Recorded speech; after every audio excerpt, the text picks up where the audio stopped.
ఈ సంవత్సరం super El Niño ప్రభావం తీవ్రంగా ఉండబోతుందంటున్నారు వ్యవసాయ శాస్త్రవేత్తలు. రాబోయే రోజులన్నీ గడ్డు రోజులేనని, రైతులు తక్కువ సాగునీటితో సాగు చేసే పంటలపై దృష్టి పెట్టాలని తెలిపారు.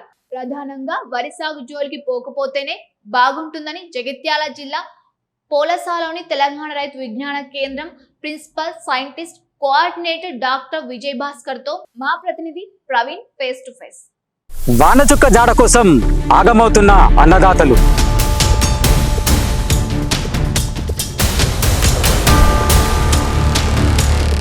ప్రపంచాన్నే భయపడుతున్న ఎల్నినో.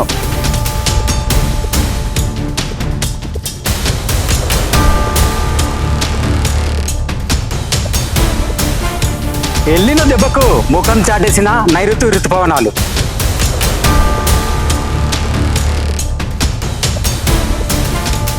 వర్ణదేవ కరుణించంటూ ఆకాశం వైపు ఆర్తిగా చూస్తున్న రైతన్నలు.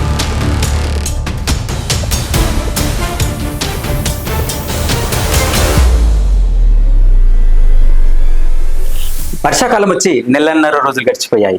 ఇప్పటికీ వర్షం చినుకు జాడలెక్క అన్నదాతలు లబోదిబోమంటున్నారు. వేసిన పంటలు ఎండిపోతుంటే లోలోన కుమిలిపోతూ తల్లడిల్లుతున్నారు. అయితే ఇలాంటి పరిస్థితుల్లో అన్నదాతలు ఎలాంటి చర్యలు తీసుకోవాలి?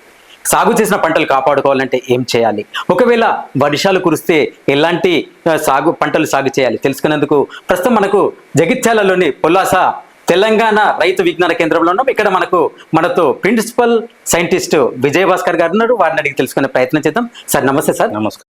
సార్, ఇప్పటికే మొన్న కురిసిన వర్షాలకి, అంటే చెదురుమదురు పడ్డ వర్షాలకి కొంతమంది రైతులు సాగు చేసుకున్నారు సార్. మరి కొంతమంది భూగర్భ జలాల మీద కూడా డిపెండ్ అయ్యి సాగు చేసుకున్నారు.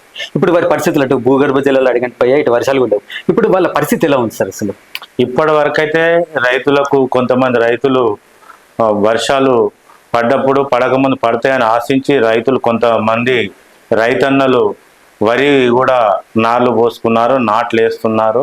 ఈ రైతన్నలు కూడా ఇప్పుడు జాగ్రత్త వాళ్ళు ఏంటంటే వరిలో పెట్టవలసిన నీటి శాతం కన్నా ఎక్కువ నీళ్ళలో మన బెత్తడి వరకు జానాడు వరకు కూడా ఎక్కువ పెడుతున్నారు.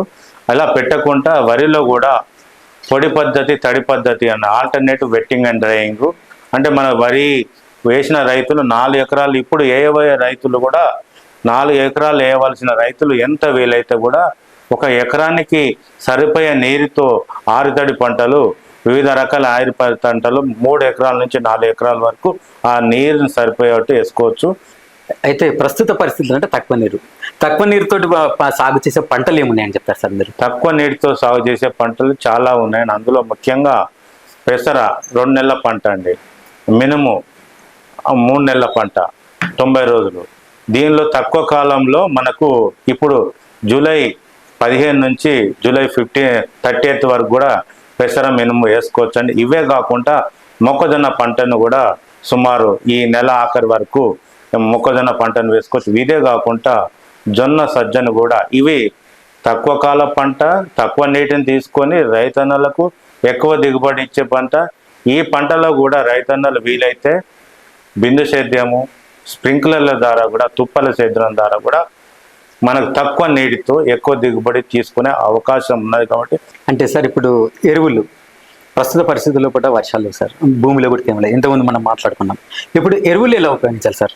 వివిధ పంటలకు వివిధ మోతాదులలో రైతులు ఒకేసారి కుప్పకుండా 3 నుంచి ఒక్కొక్క పంటకు, వరిలో 3 నుంచి 4 దశలు, మొక్కజొన్నలో 2 నుంచి 3 దశలు, పెసరలో మన భూమి దుక్కినప్పుడు DAP వేయడం, మిగతా పంటల్లో కూడా పైకి పొడి వాతావరణం ఉన్నప్పుడు రైతులు ఏం చేయాలంటే 2% యూరియాను, మన పంటను కాపాడుకోవాలంటే 2% యూరియాను ఏ పంటలో అయినా పిచికారి చేసుకోవచ్చు, మొక్కజొన్న కానీ.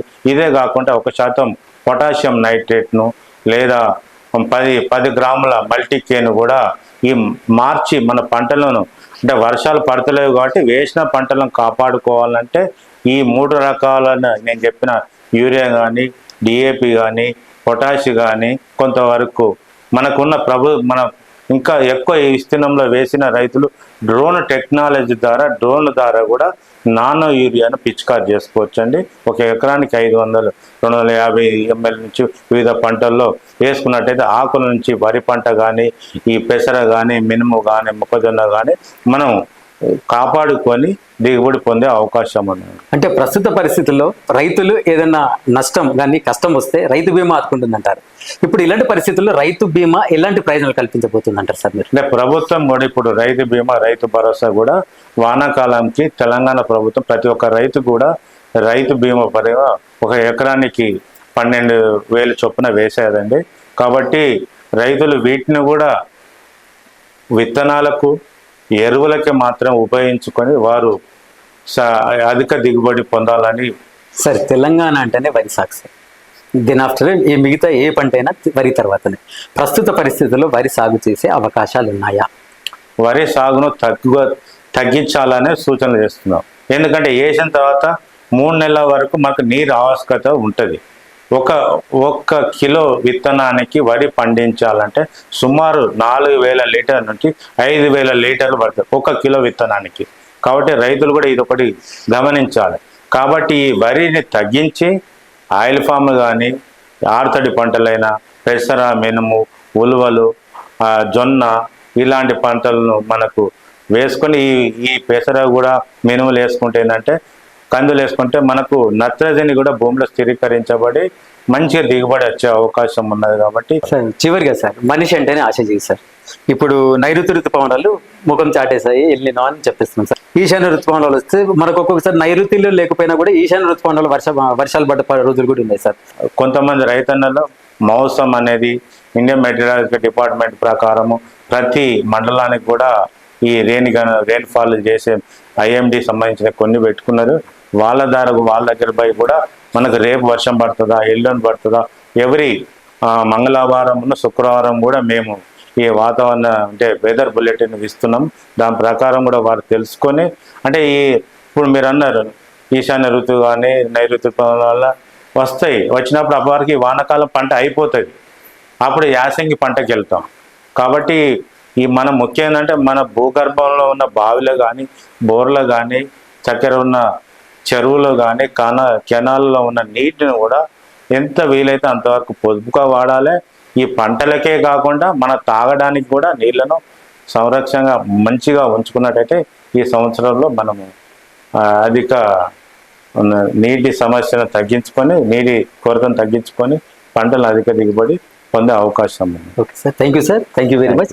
ఇదండి వ్యవసాయ శాస్త్రవేత్త విజయభాస్కర్ గారి మనకథం. అంటే రాబోయే రోజులన్నీ కూడా గడ్డు రోజులన్నీ కూడా చెప్తున్న పరిస్థితులు. వర్షాలు కురిస్తే పర్లేదు, కానీ వర్షాలు కురవకపోతే మాత్రం రైతన్నలు నీటిని పొదుపుగా వాడుకొని ఎక్కువ దిగుబడి సాధించాలని కూడా చెప్తున్న పరిస్థితులు. దీనికోసం మేము ఎంతైనా మీకు ఎలాంటి సలహాలు, సూచనలు ఇవ్వడానికి సిద్ధంగా ఉన్నామని చెప్తున్న పరిస్థితులు ఉన్నాయి. ఇది ప్రస్తుతం తెలంగాణ రైతు విజ్ఞాన కేంద్రంలోని శాస్త్రవేత్త విజయభాస్కర్ గారి మనకథం.